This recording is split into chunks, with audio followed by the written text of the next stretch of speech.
Hello guys, আমরা হইলাম মহসিংহা। যে ভাষা বুঝে হেও আমরার ভাই, যে না বুঝে হেও আমার ভাই, আর যে বুঝে না হে হইল আমার সুধীর ভাই। আপনাদের সহজে বলে দেই, যখন বাংলাদেশ সরকার ছিল শেখ হাসিনা, তখন আমরা একটা কলের লাগিয়া গেলে কলে পানি আসতো না, খাইতে পারতাম না, 7-8 হাজার টাকা চাইতো। এই যে দেখেন, কলে দিয়া পানি বাহির হয় না। আমাদের এটা গরিব এলাকা, গরিব দেশ, হালুয়াঘাট থানা, ময়মনসিংহ ডিস্ট্রিক্ট। এখানে যখন সরকার হয় বিএনপি, এমপি হয় আওয়ামী লীগ। যখন সরকার হয় আওয়ামী লীগ, এমপি হয় স্বতন্ত্র।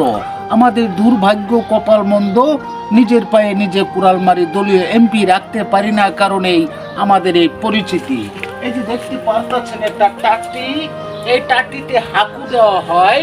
এই হাঁকু জাগাতি পরে থাকে, নোংরা পরিবেশ, কোনো হানে যাওয়ার সুযোগ সুবিধা নেই। আমরা যদি একটা লেফটিনের জন্য চেয়েছি, তাহলে একটা লেফটিনের 10,000 টাকা চেয়েছে আওয়ামী লীগ সরকার। এখন হয়েছে নতুন সরকার, নতুন সরকারের কাছে আকুল আবেদন, আমার মতো নিতান্ত শিল্পপতি এই দেশে হাজার হাজার আছে, তাদের ঘরে ঘরে একটি করে লেফটিনের ব্যবস্থা করে দিবেন, আর একটি করে টিউবকলের ব্যবস্থা করে দিবেন। প্রিয় দর্শক, ভালো থাকবেন, সুস্থ থাকবেন।